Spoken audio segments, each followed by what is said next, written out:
Hi friends, நம்ம TNPSC Group 2A மெயின்ஸ்க்கான GS PYQ book வந்து நம்ம லான்ச் பண்ணியிருந்தோம். ஸோ அதில் வந்து ஒரு 25 கொஸ்டின் பேப்பரை கலெக்ட் பண்ணி நம்ம வந்து டாபிக் வைஸ் வந்து கொடுத்துருந்தோம். ஸோ அதில் இருந்து TNPSC இப்போ Group 2A மெயின்ஸ்க்கு எத்தனை கொஸ்டின்ஸ் வந்து ரிஃப்ளெக்ட் ஆகுது, அது full and full previous year questions base பண்ணி ரெடி பண்ணதான். ஒரு 25 கொஸ்டின் பேப்பர்ல இருந்து ஒரு 24+ கொஸ்டின்ஸ் வந்து வந்திருக்கு. ஸோ அது என்னென்ன கொஸ்டின்ஸ் அதெல்லாம் தான் பார்க்க போறோம். மெயினா வந்து இவ்வளோ நாள் எடுத்துக்கண்டு டிஎன்பிஎஸ்சிலேருந்து ஓகே கொஸ்டின் பேப்பர் லான்ச் பண்ணட்டும், அது வரைக்கும் வெயிட் பண்ணியிருந்தோம். அண்டு இதில் வந்து நம்ம டாப் 200 கரண்ட் அஃபேர்ஸ்னு யூடியூப் ஸ்டூடெண்ட்ஸ்க்கு கொடுத்துட்டு இருந்தோம். ஸோ அதில் இருந்து ஒரு 6 கொஸ்டின்ஸ் கிட்டத்தட்ட ஒரு 10 கொஸ்டின்ஸ் கிட்ட கரண்ட் அஃபேர்ஸ் வந்ததில் 6 கொஸ்டின்ஸ் வந்து அந்த 200 கொஸ்டின்ஸ்லேருந்து வந்திருக்கு. ஸோ நான் அதையும் வந்து சொல்லிடுறேன். அண்ட் கரண்ட் அஃபேர்ஸ் இப்போ ரீசெண்டாக வந்து பார்த்தீங்கன்னா நம்ம டெய்லி 10 கரண்ட் அஃபேர்ஸ்னு டெலகிராமில் வந்து அப்டேட் பண்ணிக்கிட்டு இருக்கோம். ஸோ அதையும் பார்த்துக்கோங்க 2 லாங்குவேஜஸ்லையுமே. ஸோ இதில் இந்த 24+ கொஸ்டின்ஸில் வந்து பார்த்தீங்கன்னா இது நான் ஏன் 24+ போட்டிருக்கேன்னா, நான் இதில் ஒரு 24 கொஸ்டின் வந்து சொல்லிடுறேன். இதை தாண்டியும் வந்து நிறைய எக்ஸாம்ஸ் வந்து டிஎன்பிஎஸ்சியில் நடந்துட்டு தான் இருக்குது. ஸோ ஓரளவுக்கு நீங்கள் வந்து அந்த எந்த டாபிக் படித்தாலும் அது ரிலேட்டட் ப்ரீவியஸ் இயர் கொஸ்டின்ஸ் பார்க்கறது வந்து ரொம்ப பெட்டர். ஸோ 24+ நம்ம கொடுத்தது மட்டும் இல்லாமல் இன்னமும் இருந்துட்டு தான் இருக்குது. அதனால தான் 24+னு போட்டிருக்கேன். ஸோ இந்த வீடியோ நீங்கள் பார்த்துட்டாவது இனிமேவாவது இந்த ப்ரீவியஸ் இயர் கொஸ்டின்ஸ்ன்றதை கடைசியில் ஒரு ப்ரிப்பரேஷனாவோ அந்த மாதிரி இல்லாமல் உங்களோட த்ரூ அவுட் ப்ரிப்பரேஷன் அந்த டாபிக் வைஸ் படிக்கும் போதுலேருந்தே ஒவ்வொரு டாபிக் முடிச்சோன்னா அது ரிலேட்டட் ப்ரீவியஸ் இயர் கொஸ்டின்ஸ் வந்து சால்வ் பண்ணிட்டு அண்ட் டெஸ்ட் ப்ராக்டிஸ் வந்து சால்வ் பண்ணுங்க. இப்படி பண்ணால் உங்கள் ப்ரிப்பரேஷன் வந்து கம்ப்ளீட்டாக வந்து இருக்கும். ஸோ நம்ம புக் வந்து இதுதான், இதுல இருந்து தான் இது வந்து குரூப் டி மெயின்ஸ்க்காக கடைசி நேரத்தில் ரெடி பண்ணி தந்தது. ஸோ இதுல இருந்து வந்து பார்த்தீங்கன்னா ஒரு 24 கொஸ்டின்ஸ் கிட்ட வந்திருக்கு. அது என்னென்னு பார்ப்போம். ஸோ ஃபர்ஸ்ட் கொஸ்டின் பாருங்க. இது வந்து இந்த பாவர்ட்டி எலிவியேஷன் ப்ரோக்ராம்ஸ். இது வந்து புக் வந்து நம்ம வந்து போத் லாங்குவேஜஸ்லேயும் தான் போட்டிருந்தோம். பட் ரெண்டுத்துலேருந்தும் ரெஃபர் பண்ணி எடுக்க டைம் ஆகுன்றதுனால நான் வந்து இங்கிலீஷில் மட்டும் கொடுத்துருக்கேன். பட் 2 லாங்குவேஜ்ஸுமே சேம் கொஸ்டின்ஸ் தான். ஓகே, இதுல வந்து இந்த பாவர்ட்டி எலிவியேஷன் ப்ரோக்ராம், அதாவது வறுமை ஒழிப்பு திட்டங்கள். ஸோ இதுல வந்து பாத்தீங்கன்னா இதை வந்து அரேஞ்ச்மெண்ட் பண்ண சொல்லியிருக்காங்க. இதுல வந்து நமக்கு என்ன ரிஃப்ளெக்ட் ஆயிருக்கு ப்ரீவியஸ் கொஸ்டின்ஸ் வந்து பாத்தீங்கன்னா ஸ்வர்ண ஜெயந்தி கிராம் ஸ்வரோஜ்கார் யோஜனா, இதுலயும் வந்து இந்த மாதிரி அரேஞ்ச்மெண்ட் பண்ண சொல்லி தான் கொடுத்துருக்காங்க. ஸோ இந்த ஸ்கீமு, அதுக்கப்புறம் IRDP. ஸோ இங்க தான் நீங்க இந்த ஸ்கீம் படிக்கும் போது அதனோட இயரை பார்த்து படிச்சிருந்தீங்கன்னா இங்க வந்து ஆன்சர் பண்ணிருக்கலாம் ஈஸியாவே. ஸோ இதுலயும் வந்து பாருங்க இந்த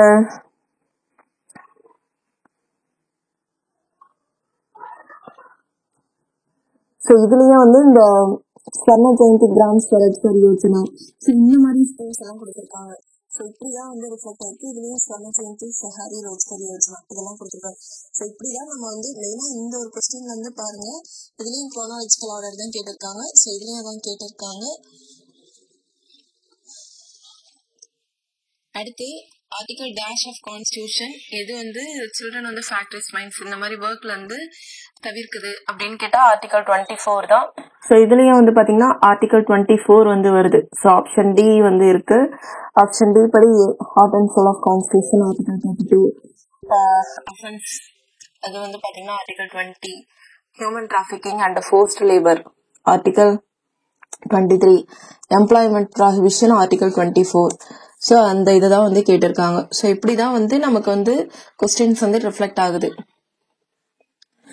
அதுக்கு அடுத்தது இது வந்து ஜென்ரலாவே வந்து இதுக்கு எல்லாருக்குமே மேக்ஸிமம் ஆன்சர் தெரியும். அண்ட் இது ரிலேட்டடா டிஎன்பிஎஸ்சில எப்பவுமே ஒரு கொஸ்டினாவது வந்து கேட்டுருவாங்க. ஸோ ஜஸ்டிஸ் பார்ட்டி இதுவும் வந்து பாத்தீங்கன்னா இந்த ஆர்டர் தான். மெயினா செல்ஃப் ரெஸ்பெக்ட் மூமெண்ட் அப்படின்னாலும் 1925 தெரியும். ஸோ அது ரிலேட்டட் நிறைய கொஸ்டின்ஸ் வந்து கேட்டிருக்காங்க. செல்ஃப் ரெஸ்பெக்ட் மூமெண்ட், அதுக்கப்புறம் இந்த 1944 திராவிட கழகம், ஸோ அது கேட்டிருக்காங்க. அதுக்கப்புறம் Justice Party was named as Dravida Kazhagam. So எந்த மாநாடு, ஓரளவுக்கு நீங்க படிக்கும் போது ப்ரீவியஸ் இயர் கொஸ்டின்ஸ் படிக்கிறீங்கன்னா ஒரு 10 கொஸ்டின் படிச்சாலும், நீங்க ஒரு 100 கொஸ்டின் படிக்கிறதோட 10 கொஸ்டின் படிச்சாலும் அது ரிலேட்டடா ஒரு ஆப்ஷன்ஸ்னா ரிலேட்டட் அந்த என்ன இயர் கொஞ்சம் தேடி ஒரு 1 or 2 இன்ஃபர்மேஷனா தேடி நீங்க படிச்சு வச்சுக்கிறது ரொம்ப ரொம்ப நல்லது. அண்ட் திராவிட கழகம் இதுதான். ஸோ இப்படிதான் வந்து கொஸ்டின்ஸ் ரிஃப்ளெக்ட் ஆகுது. அடுத்தது வந்து பாருங்க, இந்த Edward Clive governor of Madras presidency இவர் ரிலேட்டட் வந்து கேட்டிருக்காங்க. இங்க வந்து நமக்கு நான் ஸ்டார்டிங்ல சொல்லிட்டு சிலது டைரக்டா வந்திருக்கு, சிலது இன்டைரக்டா வந்திருக்கு. ஸோ கட்டபொம்மன் இதுல வந்து பாத்தீங்கன்னா எட்வர்ட் கிளைவ் வருவாரு, மேஜர் பேனர்மேன் வருவாரு. ஸோ அது ரிலேட்டட் தான் இந்த கொஸ்டின். அண்ட் இதுல வந்து பாத்தீங்கன்னா சுதேசி வஉசி, ஸோ வஉசி ரிலேட்டட் சுதேசி ஸ்டீம் நேவிகேஷன் கம்பெனி. அதுக்கப்புறம் இதுவும் அதேதான். ஸோ இதுல மெயினா வந்து இந்த சுதேசி பத்தி ஸ்டீம் நேவிகேஷன் கம்பெனி வஉசி இது வந்து கேட்டிருக்காங்க. இந்த ப்ரீவியஸ் இயர் கொஸ்டின் பொறுத்த வரைக்கும் ஒரு வழி தெரியாம நடக்கிறவங்களுக்கு ஒரு டைரக்ஷன் வந்து காட்டும். இந்த சைட் போனா நீங்க வந்து கொஞ்சம் கரெக்டா போயிடலான்ற மாதிரி. அதே மாதிரிதான் நீங்க ஸ்கூல் புக்ஸ் படிப்பீங்க, ஒரு டெஸ்ட் ப்ராக்டிஸ் போகிறதுக்கு முன்னாடி நடுவுல இது பண்ணும்போது ஒரு கான்பிடென்ட்டா கிடைக்கும், ஒரு டைரக்ஷனும் கிடைக்கும். நெக்ஸ்ட் டியூப்ளெக்ஸ் பிரெஞ்சு கவர்னர் சொல்லியிருக்காங்க. So Dupleix French governor. அதுக்கப்புறம் Anwaruddin nawab of Carnatic, Anwaruddin nawab of Carnatic. So இந்த மாதிரி வந்து ரிஃப்ளெக்ட் ஆகியிருக்கு. அதுக்கப்புறம் இந்த 91st அமெண்ட்மெண்ட் இதுவும் வந்து கொஞ்சம் இன்டைரக்ட் தான். ஸோ 91st அமெண்ட்மெண்ட் இதை பொறுத்த வரைக்கும் ஜென்ரலா வந்து இதை வந்து ஆன்டி டிஃபெக்ஷன் லாலையும் வந்து சொல்லியிருக்காங்க. அண்ட் இந்த ஒரு ப்ரொவிஷன்ஸும் நீங்க 91st அமெண்ட்மெண்ட் கம்ப்ளீட்டா படிச்சிருந்தீங்கன்னா இந்த ப்ரொவிஷன்ஸ் பத்தியும் சொல்லியிருப்பாங்க, இதை பத்தியும் வந்து சொல்லியிருக்காங்க. அதுக்கப்புறம் இந்த மாதிரி ஆப்ஷன்ஸ்ல தான் நமக்கு ஏதோ ஒரு விஷயம் தெரிஞ்சா கூட அந்த கொஸ்டின் மேக்சிமம் கரெக்டாக நமக்கு வாய்ப்பு இருக்கு. நெக்ஸ்ட் இந்த கமிட்டிஸ் ரிலேட்டட் இதுல வந்து பாத்தீங்கன்னா இதுலயே வந்து குரோனாலஜிக்கல் ஆர்டர் தான் வந்து கேட்டிருக்காங்க. ஸோ சேம் கொஸ்டின் தான், அதே கமிட்டிஸ் அதே ஆர்டர் தான் வந்து கேட்டிருக்காங்க. ஸோ ப்ரீவியஸ் இயர் கொஸ்டின் நீங்க நல்லா ரெஃபர் பண்ணிட்டு போயிருந்தீங்கன்னா கண்டிப்பா இதெல்லாம் அடிக்க ஈஸியா இருக்கும். அதே மாதிரி இதுவும் பாத்தீங்கன்னா இந்த ரிட்ஸ் இதெல்லாம் ரிட் ஆஃப் மேண்டமஸ். அதுக்கப்புறம் இதுலயும் அந்த இது மேட்ச் டைப்ல தான் வந்து கேட்டிருக்காங்க. நெக்ஸ்ட் இந்த ஆசிட் ரெயின் பத்தி கொஸ்டின்ஸ் இருக்கு. So oxides of nitrogen, sulphur. So இதுவும் ஆசிட் ரெயின், சல்ஃபியூரிக் ஆசிட், அதான் ஆசிட்ஸ் ஆஃப் சல்ஃபர். அதுக்கப்புறம் இதுலயும் வந்து பாத்தீங்கன்னா acid rain, so nitrous oxide. So இதுல இப்படிதான் ரிஃப்ளெக்ட் ஆகியிருக்கு. அதுக்கப்புறம் இந்த schedule caste schedule tribes act 1989. So இதுலயும் வந்து பாத்தீங்கன்னா இந்த குரோனாலஜிக்கல் ஆர்டர் நீங்க படிக்கும் போது எல்லாத்துக்குமே இயரை பார்த்து நோட் பண்ணி படிச்சிருந்தீங்கன்னா கண்டிப்பா இந்த கொஸ்டின் நீங்க வந்து ஆன்சர் பண்ணிருக்கலாம். அண்ட் நம்ம வந்து இப்ப இந்த GSPYQ புக் வந்து ஃபர்தரா இப்ப வர இந்த 2025 எக்ஸாம்ஸ் மெயினா குரூப் 1, குரூப் 2, குரூப் 4, அதுக்கப்புறம் வேற TNPSC எக்ஸாம்ஸ் இது எல்லாத்துக்கும் சேர்த்து யூஸ் ஆகுற மாதிரி நியூ சிலபஸ் பேஸ்டா வந்து கொஞ்சம் அப்டேஷன் ஒர்க் வந்து போயிட்டு இருக்கு. அப்டேட் பண்ணோடனே லான்ச் பண்றோம். கண்டிப்பா அதை வச்சு நீங்க இப்போ வர குரூப் 1, குரூப் 2, குரூப் 4க்கு மெயினா யூஸ் பண்ணி படிங்க. குறைஞ்சது இப்ப இதுலதான் பாத்தீங்கன்னா 100 GSல ஒரு 24 ரிஃப்ளெக்ட் ஆகுதுன்னா குரூப் 1ல தான் ஒரு 200 இதுல வந்து குறைஞ்சது வந்து ஒரு 40ல இருந்து 50 கொஸ்டின்ஸ் ஆகுது ரிஃப்ளெக்ட் ஆகும். அதை தவிர்த்து இப்ப ரீசெண்டா நடந்த எக்ஸாம்ஸ் ஒரு 2-3 எக்ஸாம் நடந்திருக்கு, அதையும் சேர்த்து ஆட் பண்ணி அண்ட் கொஞ்சம் எக்ஸ்ட்ரா இன்ஃபர்மேஷன் தான் சில இதை சேர்த்து கொஞ்சம் அப்டேட் பண்ணி இன்னும் கொஞ்சம் பெட்டரா உங்களுக்கு யூஸ் ஆகுற மாதிரி தரலாம் தான் பிளான் இருக்கு. நெக்ஸ்ட் வந்து பாருங்க, இது வந்து இந்த ஜனனி சிஷா சுரக்ஷா காரியக்ரம் இதுல வந்து ஆக்சுவலி ரைட்லி மேட்ச் தான் வந்து கேட்டிருக்காங்க.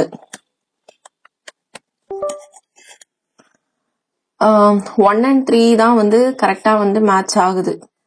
2 and 4 வந்து தவறு. ஆனா இங்க வந்து பாத்தீங்கன்னா JSSK அப்படின்னா ஜனனி சிசு சுரக்ஷா காரியக்ரம், இங்க ஆனா சிக்ஷான்னு சொல்லியிருக்காங்க. ஸோ இது வந்து தப்பு.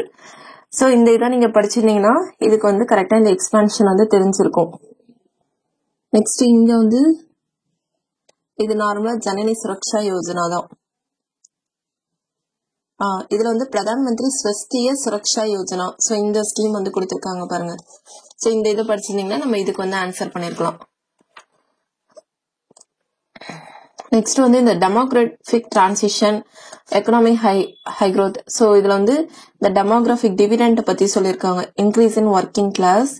அதுக்கப்புறம் இந்தியன் எக்கனாமி இது வந்து மெயினா வந்து யாரை டிபெண்ட் பண்ணி இருக்கு அப்படின்னு பாத்தீங்கன்னா 1 and 3 low per capita income, improved rate of capital formation. 1 and 3. Okay, இது Indian economy is marked by the existence of okay, இதை நம்ம விட்டுடலாம். மெயினா இந்த டெமோகிராஃபிக் டிவிடெண்ட் இது வந்து பாத்தீங்கன்னா increase in working class, so high economic growth, இந்த டெமோகிராஃபிக் டிரான்சிஷன் கொஞ்சம் நம்ம லாஜிக்கா யோசிச்சு பார்த்தா இது எல்லாமே மேட்ச் ஆகும். ஸோ அதனால தான் படிக்கும் போதே கொஞ்சம் அனலைஸ் பண்ணி படிங்கன்னு சொல்றது. நெக்ஸ்ட் வந்து GSDP growth rate 8.13 in 2022 to 23, 2023 to 24 8.23%. So இதுல வந்து 2022 to 2023 8.19. ஸோ ஜிஎஸ்டிபி அப்படின்னு வரும்போதே நம்ம எந்த எக்ஸாம்ஸ் படிக்கிறோமோ அப்ப என்ன இருக்கு அப்படின்னு நம்ம பார்த்துட்டு போனா இது வந்து நமக்கு கரெக்டாக இருக்கும். அதுக்கு அடுத்தது சில இதுதான் கொஞ்சம் அது கரண்ட் டிஎன்பிஎஸ்சி கொஸ்டின் இருந்தாலும் கரண்ட் அப்டேட் சில தெரிஞ்சுக்கணும், நம்ம தெரிஞ்சுட்டு ஆகணும்.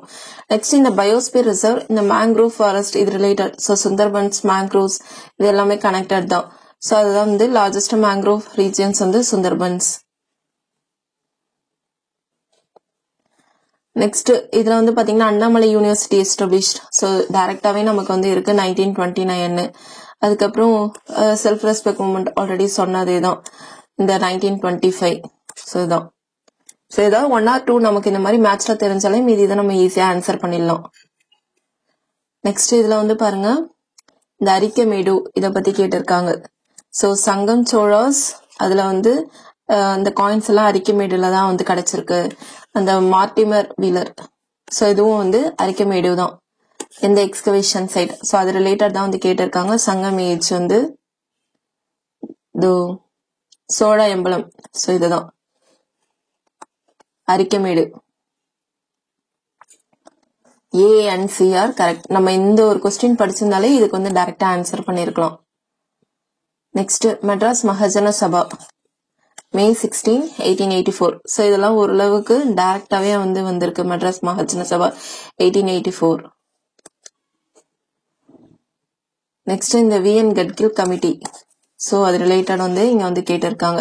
பட் இதுல வந்து 8 இயர் வந்து கொடுக்கல. பட் நம்ம இது படிக்கும் போதே இந்த மாதிரி கமிட்டிஸ் தான் படிக்கும் போதே எதுக்காக போட்டிருக்காங்க, என்ன இயர் போட்டிருக்காங்க, இந்த மாதிரி ஒரு ப்ரீவியஸ் இயர் கொஸ்டின் படிக்கிறீங்கன்னா அட்லீஸ்ட் ஒரு 2 கொஸ்டின்ஸ் அது ரிலேட்டட் நீங்களாவே கேட்டு அதுக்கு கொஞ்சம் பாயிண்ட தேடி ஆட் பண்ணி வச்சு படிச்சீங்கன்னா உங்க ப்ரிப்பரேஷன் வந்து ரொம்ப ஸ்டாண்டர்டான ப்ரிப்பரேஷன் அர்த்தம்.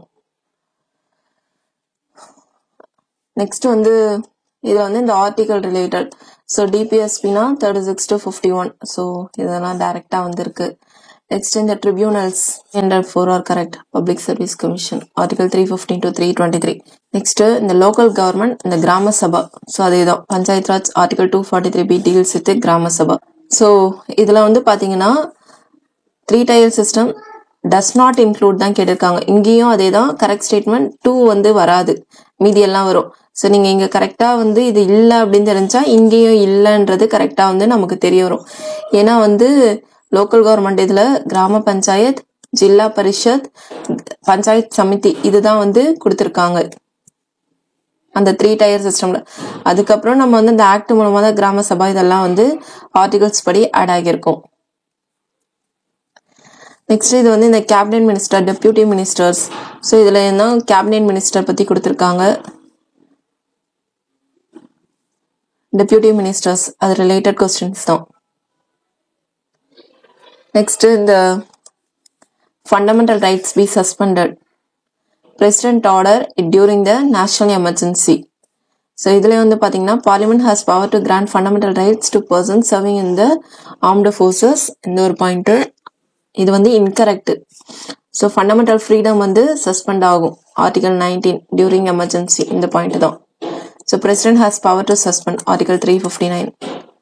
ஸோ இங்க படிச்சிருந்தீங்கன்னா இதெல்லாம் கரெக்ட்ன்ற ஒரு வியூ வந்து உங்களுக்கு கிடைக்கும். இது வரைக்கும் 24 கொஸ்டின்ஸ் வந்து நம்ம ஜிஎஸ். நெக்ஸ்ட் கரண்ட் அஃபேர்ஸ்ல அப்படின்னு பாத்தீங்கன்னா மேக்சிமம் நிறைய ஸ்கீம்ஸ் ரிலேட்டட் வந்து ரிஃப்ளெக்ட் ஆகிருக்கு. இப்போ இந்த நீங்கள் நலமா ஸ்கீம், இந்த ஸ்கீம். ஸோ இதுல வந்து நம்ம அந்த இயர் தான் கொடுத்துருந்தோம் 2024 இது. அதுக்கடுத்து பேர்ட் சாங்சுரி டிஸ்ட்ரிக்ட்ஸ். இதுல வந்து இந்த கரையை வெட்டி இதுல வந்து கொஞ்சம் இன்டைரக்டா தான் வந்திருக்கு. ஏன்னா நம்ம இதுல வந்து இப்ப ரீசென்ட்லி ஆடட் இதை பத்தி தான் வந்து கொடுத்துருக்கோம். பட் இதுல வந்து அந்தந்த டிஸ்ட்ரிக்ட்ஸ் பேஸ்ட் வந்து கொடுத்துருக்காங்க, கொஞ்சம் இன்டைரக்டா தான். பட் ரம்சார் சைட்ஸ் அதை பத்தி நம்ம வந்து பேசுறோம்ன்றப்ப அது ரிலேட்டட். நெக்ஸ்ட் இந்த நான் முதல்வன் ஸ்கீம் இதை பற்றி. நெக்ஸ்ட் இந்த சீஃப் மினிஸ்டர் பிரேக்ஃபாஸ்ட் ஸ்கீம் இதை பற்றி கேட்டிருக்காங்க. அண்ட் இந்த தாய்மானவர் இதில் வந்து டிஎன்பிஎஸ்சி சைடில் கொஞ்சம் கன்ஃபியூஷனில் தான் இருக்காங்க. பட் இதுக்கு வந்து மெயினாக வந்து பார்த்தீங்கன்னா இந்த பிரேக்ஃபாஸ்ட் ஸ்கீம்ஸ் அது ரிலேட்டட் தான். நெக்ஸ்ட் வந்து இந்த அத்திக்கடவு அவினாஷி ப்ராஜெக்ட், ஸோ அது ரிலேட்டட் நம்ம வந்து கொஸ்டின்ஸ் வந்து கேட்டிருந்தோம். ஸோ இதெல்லாம் தான் ஓவராலாக. நான் இதுக்கான பிடிஎஃப் வந்து டிஸ்கிரிப்ஷனில் வந்து தரேன். ஸோ நீங்கள் வந்து ரெஃபர் பண்ணுங்கள். கண்டிப்பாக வந்து நம்ம டிஎன்பிஎஸ்சி கொஸ்டின்ஸ் வந்து வெறும் கொஸ்டின் ஆன்சர் படிச்சுட்டு போகிறதுல பெருசாக எந்த யூஸும் இல்லை. ஏன்னா இப்போ பார்த்ததுலேருந்தே உங்களுக்கு தெரிஞ்சிருக்கும், ஏதோ ஒரு 4-5 கொஸ்டின் தான் ஸ்ட்ரைட்டாக வந்து ரிஃப்ளெக்ட் ஆகுது. ஈவன் தான் அது நம்ம மைண்ட்லேயே இருக்காது. ஆனால் நீங்கள் அதுக்கு ஒவ்வொரு கொஸ்டினுக்கும் ஒரு 5 to 10 minutes எஃபர்ட் போட்டு நீங்கள் கொஞ்சம் ஒர்க் பண்ணி படிக்கும்போது அது வந்து உங்களுக்கு நிறைய கேள்விக்கான பதிலை வந்து உங்களுக்கு தரும். அண்டு கொஞ்சம் எக்ஸாமில் போய் கன்ஃபியூஸ்டாக எப்படி கேட்டிருந்தாலும் ஓரளவுக்கு உங்களுக்கான ஒரு வைட் வியூவை வந்து அந்த நேரத்தில் தந்து எங்கே இருந்தும் அந்த ஆன்சரை வந்து ஃபைண்ட் அவுட் பண்ணுற அந்த நாலேஜை வந்து தரும். ஸோ இதில் வந்து நான் சொல்கிறது டிஎன்பிஎஸ்சி கொஸ்டின்ஸ் அப்படியே ரிஃப்ளெக்ட் ஆகுன்றது நான் சொல்லலை. டிஎன்பிஎஸ்சி கொஸ்டின்ஸை நல்லா அனலைஸ் படிங்கன்ற வியூ தான் நான் உங்களுக்கு தரேன். So all the best. Thank you.